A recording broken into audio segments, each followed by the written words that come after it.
자, 프린트물 3페이지 가도록 하겠습니다. 우선은 3페이지를 보면은 고구려부터 고구려 백제 신라의 계보를 선생님이 드렸습니다.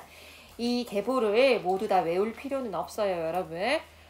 조선왕조의 계보랄지 고려 왕조 계보 정도는 제가 외우는 것을 추천을 드리는데 고구려 백제 신라까지 모두 다 달달달달 암기하는 것은 아니더라도 오늘 선생님이 수업을 하면서 중요하다라고 언급하는 왕을 동그라미를 하면서 이제 보시면 조금 더 여러분들이 공부하실 때 머릿속에 구조화가 될 것 같아서 제가 계보를 드렸습니다. 그래서 오늘 수업하면서 언급에는 왕들만 한번 옆에 체크 동그라미를 하다 보면은 눈에 들어올 거예요. 그래서 전성기 때 고구려 백제 신라 때의 전성기 때의 왕들, 그 다음에 기틀을 마련했던 왕들, 이런 왕들을 중심으로 설명을 할 거기 때문에 이제 그럴 때 같이 보시면 되고, 오늘은 수업을 이렇게 가려고 합니다. 먼저는 중앙집권 국가의 정의를 먼저 알려드릴 거예요. 중앙집권 국가가 과연 어떠한 것인지, 어떤 특징을 가지고 있는지, 왜 중앙집권 국가를 알아야 되느냐. 우리가 오늘 배울 고구려 백제 신라부터를, 그러니까 삼국시대의 이 세 나라부터를 중앙집권 국가라고 합니다. 그 말은 우리가 지난 시간에 배웠던 고조선 같은 경우는 군장국가였죠. 그런데 이 군장국가들이 이제 서서히 고조선이 멸망한 이후에 한반도에 여러 나라들이 성장해 갔는데 그 여러 나라들은 연맹왕국으로 이렇게 나아갔어요. 연맹왕국으로. 연맹왕국의 단계까지 갖지 못했던 나라, 뭐 옥저, 동해 우리가 그때 배웠잖아요. 자, 그러면 연맹왕국 단계에서 더욱더 시간이 흐르면서 이제 중앙집권국가로 나아가는 겁니다. 그래서 고구려 백제 신라는 중앙집권국가이기 때문에 오늘은 중앙집권국가의 특징을 먼저 배울 거고, 그 다음에 두 번째로는 가야에 대해서 먼저 제가 설명을 드릴 거예요. 그런데 이상하죠? 고구려 백제 신라를 이렇게 세 개를 묶어서 우리는 이 시대를 삼국시대라고 우리가 배워요. 그지? 그런데 사실 엄연히 말하면 이 시기에 뭐 3세기, 4세기, 5세기, 6세기 이 삼국이 존재하고 있었던 시기에 동시에 가야라는 나라가 분명히 있었거든요. 그런데 왜 가야를 삼국시대에 포함시켜주지 않을까? 사국시대라고 해야 되지 않을까? 그죠? 이상합니다. 아마도 가야가 중앙집권 국가의 단계까지 가지 못했습니다. 그래서 가야를 따로 오늘 먼저 제가 가야에 대해서 설명을 먼저 드리고, 그 다음 페이지에 4페이지를 보시면 고구려 백제 신라를 선생님이 연표로 특별히 주요 왕들에 대해서 정리를 해놨어요. 그래서 오늘은 왼쪽에 시대가 있죠, 여러분. 시대. 먼저 고구려에 대해서 고구려가 어떻게 역사가 진행이 됐는지 이렇게 살펴볼 겁니다.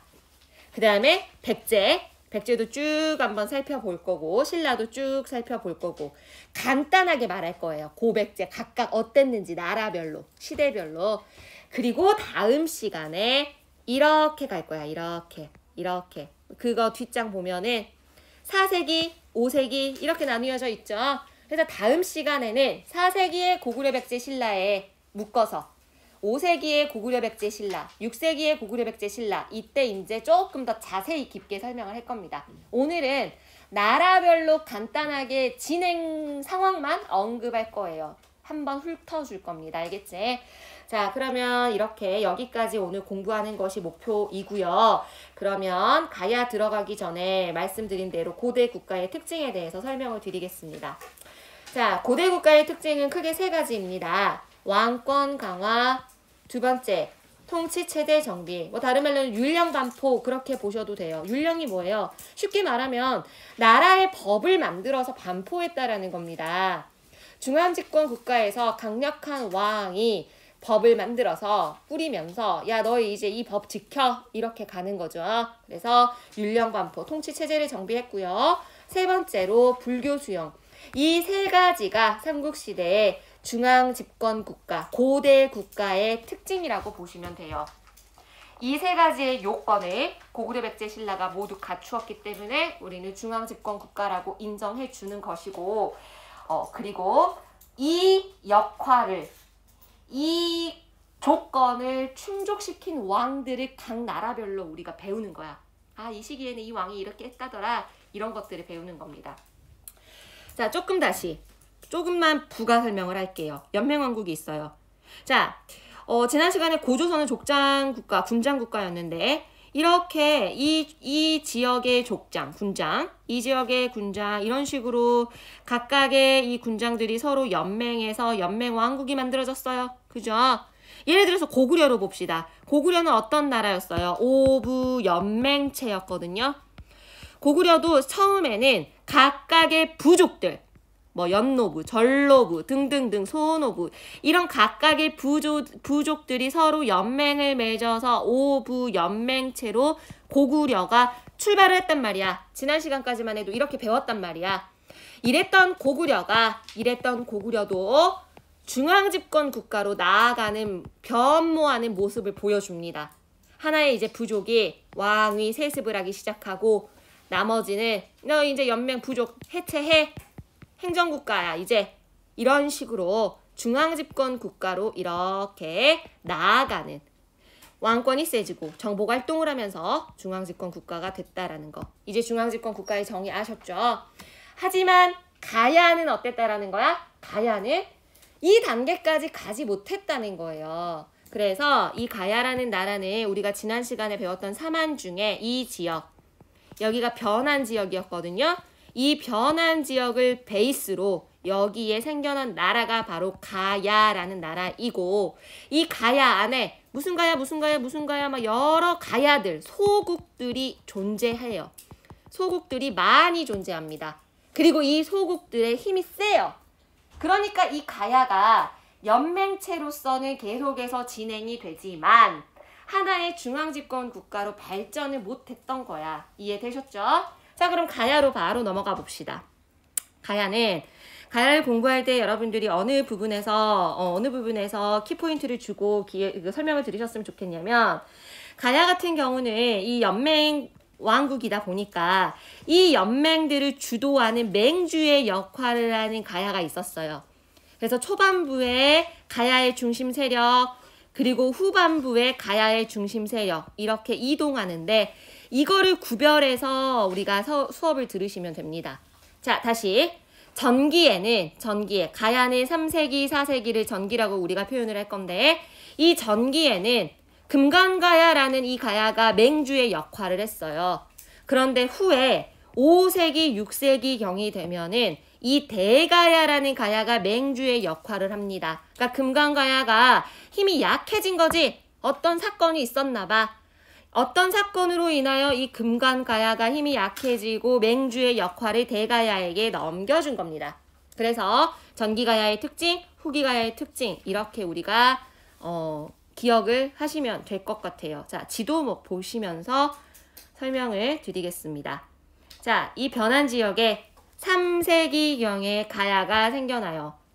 이 3세기경에 특히 이 가야, 이 지역, 변한 지역, 뭐 생산되는 곳이야? 철 생산되는 곳이지. 그래서 이 지역에 철기 문화를 바탕으로 중개 무역을 하면서 서서히 가야가 발전을 해나가는데 여러 소국들이 너무 독립성이 강해서 연맹왕국 단계에 머물렀다더라. 자, 금강가야가 바로 여기입니다, 여러분. 낙동강이 이렇게 흘러가고 있고요. 그때 당시 전기가야 3세기, 4세기 때 이 금관가야가 다른 가야의 맹주 역할을 했다고 합니다. 금관가야예요. 위치 보세요. 김해에 있어요. 김해. 그런데 이때 어떤 일이 터지냐면 신라에 왜가 쳐들어와요. 왜나라가 쳐들어와서 그래서 신라가 고구려 도와줘 한 거야. 그때 당시에 고구려의 왕이 광개토대왕이었어요. 그래서 광개토대왕이 군사들을 이끌고 신라의 왜를 내쫓아 주려고 내려옵니다. 그러면서 이 사건을 휘말렸던 가야가 고구려 광개토대왕의 군대에 침략을 받고 힘을 잃어요. 그래서 낙동강 서안 쪽으로 아주 작게 힘이 약해집니다. 알겠죠? 그래서 이 사건을 계기로 광개토대왕의 고구려 군대가 쳐들어오는 이 사건으로 인하여 금강가야는 힘이 약해지고 가야의 맹주의 역할을 어디로 넘겨주냐면 바로 이 고령지방의 대가야에게 넘겨주게 됩니다. 알겠죠? 그래서 대가야가 후기 가야 5세기, 6세기에 이 가야의 맹주의 역할을 한 나라는 어느 나라다? 대가야다. 이렇게 기억을 하시면 돼요. 알겠죠? 그래서 김해지방에서 고령지방으로 이렇게 맹주의 역할을 하는 가야의 세력. 알겠죠? 그 다음에 그래요. 이 고분 이야기는 이따 하겠습니다. 자, 특징 먼저 봅시다. 전기가야 연맹 때 김해를 중심으로 가야는 발전을 했고 여기에서 벼농사도 농경문화도 발달을 했고 중개무역, 철이 생산이 됐고요. 이 지역에서 지금의 일본이 규슈죠. 이 일본과 이 낭랑지방에서의 이 역할 가운데서 여기서의 중개무역, 철을 바탕으로 중개무역으로 전기가야 연맹 때는 이 가야가 발전된 모습을 발달하는 모습을 보입니다. 그런데 400년에 광개토대왕이 고구려 군대를 이끌어 옴으로써 몰락하고 이 전기가야 연맹의 금강가야는 낙동강 서안으로 축소되는 힘을 잃는 모습을 보여요. 그러면서 가야 맹주의 자리를 대가야에게 넘겨주게 됩니다. 후기가야 연맹은 대가야를 맹주로 연맹체가 만들어지는 것이고 이때 당시에 신라와 결혼동맹을 맺기도 해요. 국제적인 고립을 좀 탈피하기 위해서. 그러다가 결국에는 6세기 때 신라에 병합됩니다. 이 신라의 병합 조금 더 자세히 봅시다. 6세기 때 신라가 서서히 힘이 세지거든요. 자, 3세기 때 전기가야. 이때 고구려 공격으로 타격. 전기가야 연맹 해체. 다시 후기가야 형성. 6세기 때 봅시다. 자, 금강가야 언제 멸망했느냐? 이때 멸망합니다. 신라의 법흥왕 때. 대가야 언제 멸망하느냐? 신라의 진흥왕 때. 신라에서 계보 자체가 법흥왕 다음에 진흥왕이거든요. 6세기 때. 그래서 마지막 진흥왕 때 대가야가 신라에 병합됨으로써 가야는 그렇게 역사 속에서 사라집니다. 이해되셨죠? 그래서 금강가야와 대가야가 각각 언제 멸망을 누구한테 했는지도 여러분들이 기억을 하시면 좋을 것 같습니다. 그 다음에 가야는 방금 전에 말씀을 드린 것처럼 이 지역은 철이 생산되다 보니까 이러한 철들 그리고 금동관 그 다음에 이런 토기 이런 것들이 출토가 돼요. 그래서 이러한 그림들 이런 기마 모양의 토기랄지 그 다음에 이런 덩이쇠랄지 그 다음에 이 금동관이 지금 사실은 이 모양 말고도 또 다른 모양의 금동관도 가야에서 자주 그 가야를 묻는 문제 그리고 이 시기를 묻는 문제로 사료로 제시할 때 이 금동관이 좀 자주 나옵니다. 그리고 지금 이 사진은 지금 현재 고령지방 한 번쯤은 가보셔서 보실만 해요. 한번 언젠가는 여러분들이 내년에 대학에 가신 이후에 한번 답사 겸 놀러를 한번 가셔보세요. 그래서 이 지역이 이제 지산동이라고 나와 있죠. 그래서 지금 이 얘기를 하려고 합니다. 자, 여기 김해에 있는 고분은 대성동에 있어요. 대성동 고분이래요. 대성동 고분. 그 다음에 고령지방의 고분은 지산동 고분. 그렇게 기억을 하시면 좋아요. 그러니까 예를 들어서 뭐 지산동에서 무슨 금관이 나왔다 등등등 막 여러 가지 막 힌트를 줘요. 이 시기가 언제 몇 세기라는 걸. 다른 힌트도 주겠지만 먼저 지산동 딱 나오면 아 대가야 물어보나 보다. 아 그러면 왠지 5세기 6세기 때 이야기 물어보나 보다. 이렇게 추측해서 여러분들이 풀 수 있겠죠. 그래서 이것도 참고적으로 한번 알아두시라고 제가 알려드립니다. 자 그래서 이렇게 가야 어렵지 않죠. 자, 그 다음에 이제 우리는 고구려 백제 신라로 본격적으로 들어가 보도록 하겠습니다.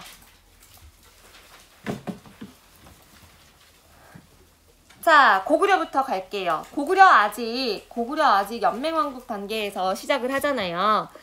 드디어 태조왕 때 게르부에서 왕위를 세습하겠다라고 합니다. 게르부에서. 그리고 고국천왕 때 2세기가 되면은 고국천왕이 등장을 하는데 이 고국천왕 때에 부자상속이 이루어져요. 부자상속. 왕의 힘이 조금 더 세졌다라는 거를 보여주는 대목이죠. 그리고 행정적 성격의 오부. 그 전까지는 어땠어요? 이 오부 연맹체가 부족이었잖아. 부족. 이제 이런 부족 없어.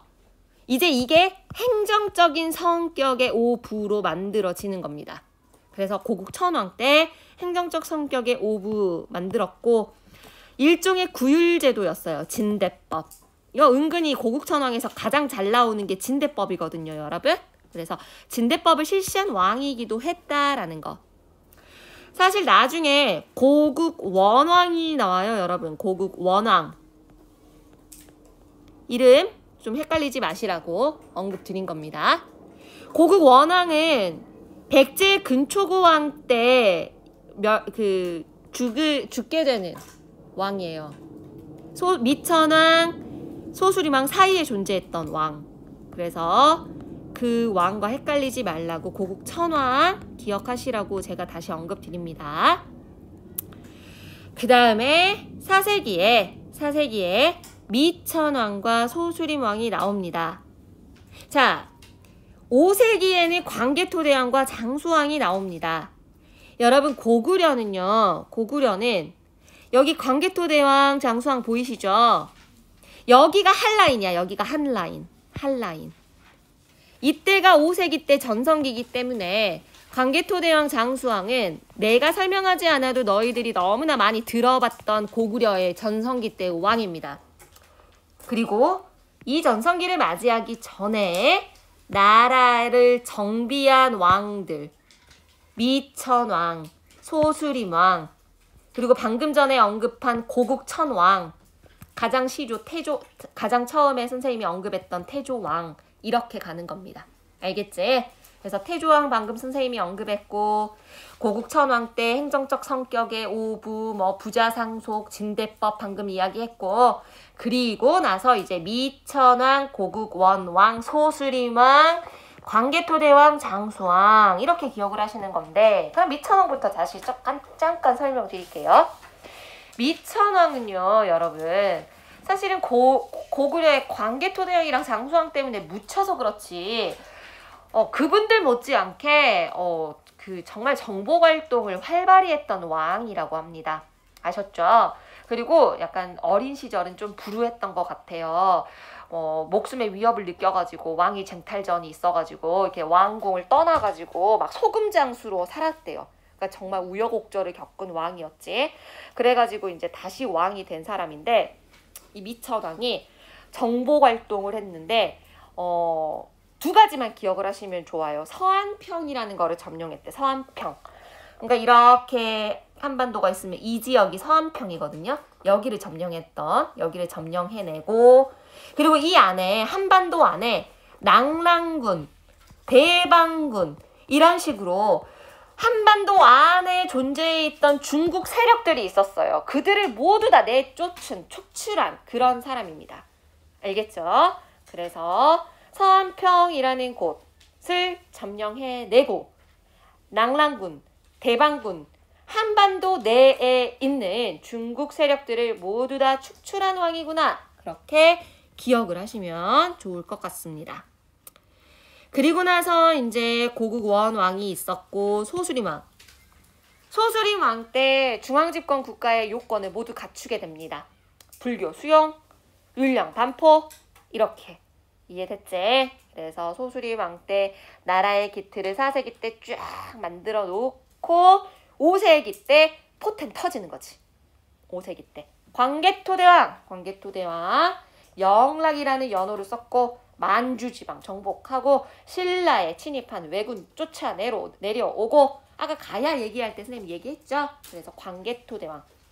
그의 아들 장수왕 평양으로 천도를 했고 남진전책을 썼고 한강 유역을 정복한 바로 그 왕입니다.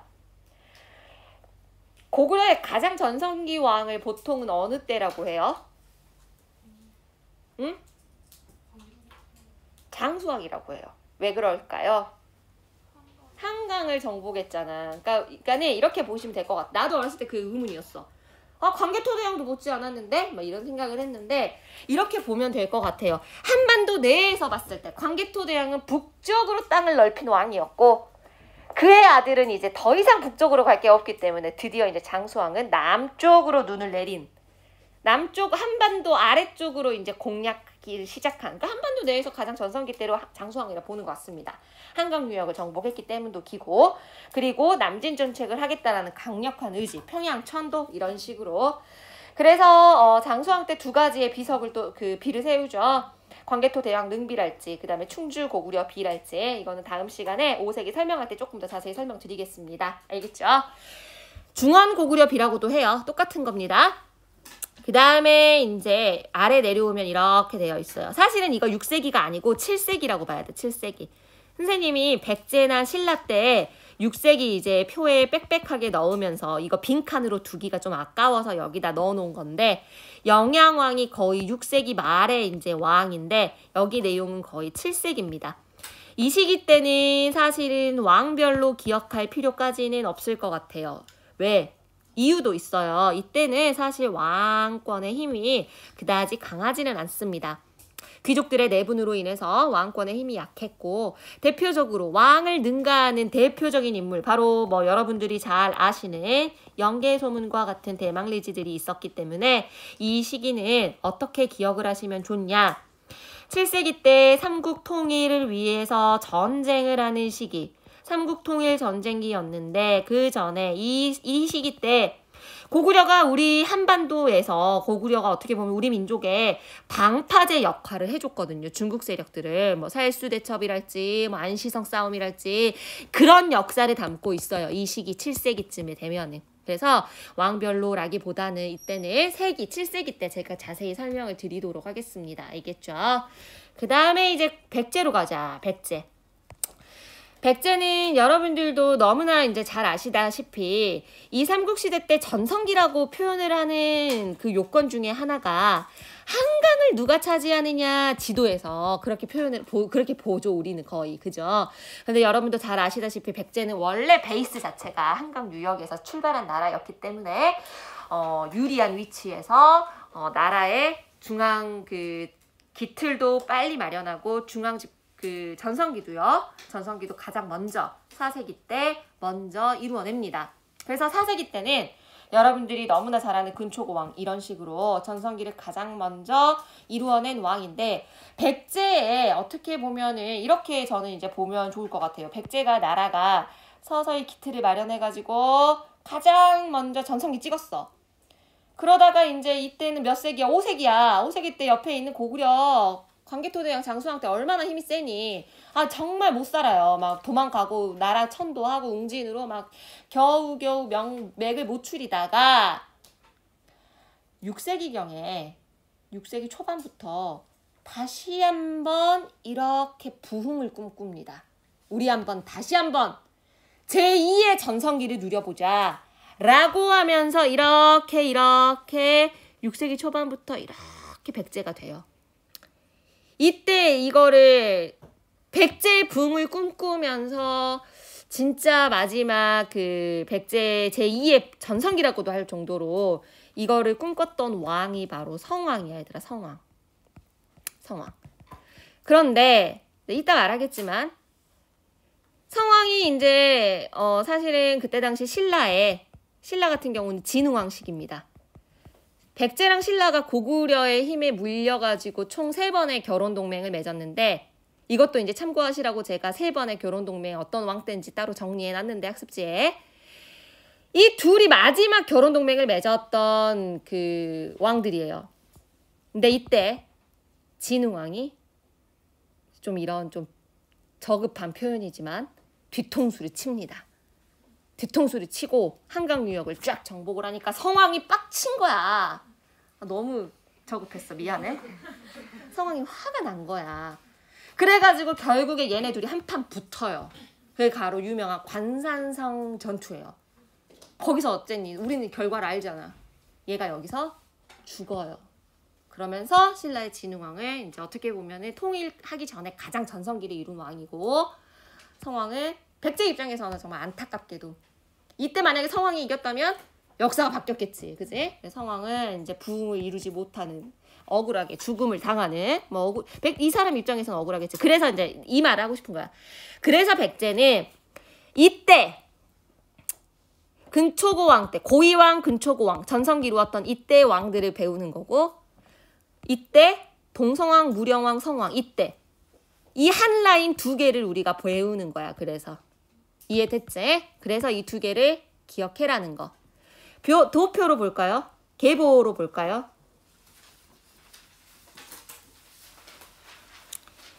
온조왕 정도 우리가 알고 고이왕 나라의 기틀을 마련합니다. 근초고왕 때 전성기 찍습니다. 잠시 침유왕 때 불교를 수용하거든요. 그러다가 전성기 때 이제 근초고왕이었고 그러다가 이라인 두 번째 제2의 부흥을 꿈꿨던 성왕 동성왕, 무령왕, 성왕 이렇게 되는 거예요. 이렇게 되는 겁니다. 알겠지? 그래서 이때랑 이때 이때랑 이때 이렇게 두 개를 알아놔야 된다라는 거. 그래서 학습지로 다시 가보면 크게 보면 근초고왕 때 이 시기 무령왕, 성왕 때 이 시기 이렇게 두 개를 기억을 하시는 겁니다. 고이왕 때 한강유역 장악을 이미 했고 관등제, 관복제 나라의 기틀을 마련해요. 근초고왕 때 정말 전성기답게 지도만 봐도 전성기라는 것을 여실히 알 수가 있어요. 지도만 봐도 이때가 백제 전성기 때거든요. 요서지방, 산둥지방, 규슈지방 활발하게 막 진출하고 교류하면서 정말 전성기라는 거를 보여주는. 그래서 근초고왕 때는 마한도 이제 모조리 이제 이때 이 모든 세력들을 다 정리하고요. 원래 이 지역에 마한 진안 변환해서 마한의 세력이 컸잖아요. 아직까지 스물스물 마한이 있었는데 마한 완전히 정복해내고 고구려도 막 공격하고 이때 고국 원왕 죽고 가야 진출하고 요서 산동 규슈 완전 막 왕이 부자 상속자 확립하고 막 정말 전성기 때 왕답게. 그리고 침유왕 때 이제 불교 공인했고 그 다음에 이제 여기 계로왕 괴로워요. 계로왕 괴롭습니다. 아니 고구려 왕들이 너무 힘이 세니까 그때 당시에 막 중국에 북이라는 나라가 있었는데 우리 알잖아. 세계사 배웠잖아. 북위 효문제 기억나지? 막 북위에다가 막 국서 보내고 막 어떻게 한번 잘해보려고 그게 계로왕의 북위국서 우리는 막 그렇게 하는데 막 장수왕이 아니까 네가 지금 까불어 그러면서 쳐들어가지고 죽이고 그래요. 그렇게 되는 겁니다. 알겠지? 그래서 막 어떻게든지 이 고구려에게 밀려가지고 이 5세기 때 얘네들이 어떻게 막 웅진천도. 왜 천도했을까? 도망간 거야. 그러니까 웅진이라는 지형 자체가요. 폐쇄적인 지형입니다. 방어하기 편한 지형이야. 그래서 여기에서 이게 딱 산 거지. 공주 지역, 웅진 지역. 이러다가 이제 시간이 지나면서 다시 백제가 힘이 세지는 거야. 고구려가 이제 힘이 약해지면서. 그랬더니 또 천도할 필요성을 느낀 거지. 그래서 왜? 아니 힘이 세지는 나라가 정말 힘이 더 세지려면 교류를 또 하고 해야 되는데 폐쇄적인 지형에서 어떻게 해? 그래서 조금 더 개방적인 지형으로 이제 이 사비로 성왕 때 천도를 한 번 더 하지요. 웅진, 공주진, 사비는 어디야? 부여입니다. 그래서 웅공, 이응 이렇게 외워도 되고 좀 저급하지만 이런 식으로. 그래서 이제 무령왕으로 갑니다. 동성왕, 무령왕, 성왕 이제 이렇게 되는 건데 동성왕도 신라와 결혼동맹을 맺었던 왕 중에 한 명입니다. 그래서 동성왕, 무령왕, 성왕 이렇게 되는 거고 무령왕은 우리가 사실은 무령왕릉으로 많이 알고 계시죠 여러분. 이때도 또 봐봐. 남조 수교, 남조 교류잖아. 이때 위진 남북조 시대 때 북조, 송제, 양진 그 북조 남조 송제, 양진 이 남조랑 백제가 계속 교류를 한 거야. 그런데 이 남조의 무덤 양식이 벽돌 양식이었어. 한반도에는 벽돌 양식이 아니었어. 그런데 무령왕릉만 벽돌 양식이야. 남조랑 교류를 했기 때문에. 알겠지? 그래서 무령왕 기억하시고 성왕 방금 전에 얘기했던 이것들 다음 시간에 선생님이 조금 더 6세기 때 특징 설명하면서 더 깊게 한번 다루겠습니다. 자, 그 다음에 이제 신라 갑시다. 여러분 신라는요 몇 분 남았니? 10분 남았지? 그래도 한번 볼 수 있겠다. 괜히 좀 시간이 쪼들려서. 성왕 그래서 사비를 천도했고 중앙 관제 정비 22담로였던 그 무령왕 때의 22담로, 이거를 성왕 때 22부, 5부, 5방 이런 식으로 중앙 관제 정비했고, 그 다음에 일본에 노리사치계를 보내가지고 불교를 전파를 합니다. 그리고 남조와 계속 교류하고 나제 동맹 결렬, 아까 얘기했죠? 성왕과 진흥왕 관상성 싸움에서 관상성 성왕이 죽었다. 신라로 갑시다. 신라는 여러분 통일 신라로 가기 전까지는 그냥 신라는 6세기만 기억하면 돼요. 4세기, 5세기 때 뭐가 없었어. 그래서 여기는 넣을 것이 없어서 내가 그냥 이거 넣어놨어요. 신라의 왕 칭호의 변천 과정입니다. 제일 처음에는 거서관으로 불리웠다가 차차홍이로 불리웠다가 박석김, 얘네들 연맹왕국 시기 때 돌아가면서 왕을 했어요. 오늘은 네가, 내년에는 네가, 뭐 이렇게 이사금. 그러다가 4세기 와서 비로소 마립간이라는 이제 칭호를 쓰는데, 여기 아래 보면은 사실 내물왕이 나와요. 사실은 왕 아니야. 내물 마립간이야. 그렇겠지. 그래서 내물 마립간 때 드디어 김씨 왕이 세습제 확립했고요. 이제 낙동강 유역으로 진출을 하게 됩니다. 그리고 이때 고구려의 도움을 받기도 하지요. 왜 격퇴시킨 바로 그 시기이기도 합니다. 그러다가 이제 드디어 눌지왕은 왜 나왔냐? 불교 전래 한때거든요. 이때가 불교의 전례를 받았던 때고, 불교가 공인대 때는 또 법흥왕이야 얘들아. 그래서 눌지왕 뭐 동맹을 맺었기 때문에도 나왔지만 불교 전례의 시기다. 대신에 6세기를 빽빽하게 하나하나 팩트를 기억해야 돼. 세 왕이 다 꼼꼼하게. 왜? 셋 다 중요해. 셋 다 잘 나와. 그지? 특히 지증왕 은근히 잘 나옵니다. 이제 드디어 비로소 왕이라는 칭호를 사용합니다. 신라라는 국호도 이제 사용해요. 그리고 우상국도 이제 복속합니다. 신라장군 이사부 노래 있잖아. 그지? 우상국은요. 울릉도랑 독도를 포함해서 우상국이라고 했어요. 이미 신라 지증왕 때 우리 땅이라 했어. 독도. 근데 뭐 일본 것들이. 그지? 우상국 복속. 그 다음에 우경이 뭐냐면 소를 이용해서 농사를 지내는 거를 우경이라고 합니다. 이때부터 시작했어요. 그 다음에 동시전도 설치하고. 진짜 지증왕 때 뭐 많지. 지증왕 잘 나옵니다. 그래서 그 다음에 법흥왕, 법 이름처럼 법 율령 반포했고, 불교도 공인했고, 그리고 아까 가야 할 때 배웠던 것처럼 금강과야도 정복했고, 뭐 병부 설치랄지 상대등이랄지 이런 갖가지 것들도 설치하고 이 왕. 그러다가 이제 진흥왕 때 불교 교단도 정비하고, 그다음에 화랑도도 좀 개편하고, 그리고 비로소 한강 유역을 정복하면서, 이때 이제 다음 시간에는 제가 진흥왕 순수비 같이 한번 언급할 겁니다.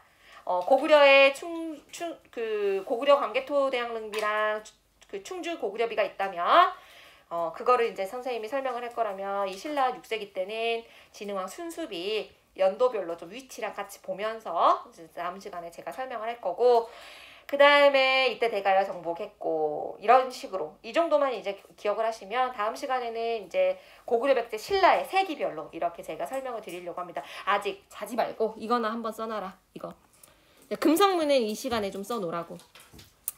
주요 금성문들이 이제 가끔 나와요. 가끔 나오는데 지증왕 때 하나 발견돼 있고 법흥왕 때 만들어진 금성문이 2개가 있대요. 그래서 지증왕 때의 영일 냉수리비라는 거는 재상 분쟁을 판결한 금성문이라고 합니다. 지증왕 때 영일 냉수리비. 그 다음에 이제 봉평비랑 그 영천 청제비는 울진 지역에 반란이 일어난 내용. 울진 봉평비. 그 다음에 또 법흥왕 때 영천 청제비, 그 저수지 축조에 관한 금성문이라고 합니다. 그래서 이거 3개 정도는 어디서 잠깐 나오면 또 이게 뭐야 할까봐 한번 알아두시라고 제가 그냥 알려드립니다. 그래서 이 정도 간단하게 각 나라의 변천 과정 한번 짚었습니다. 어렵지 않았죠?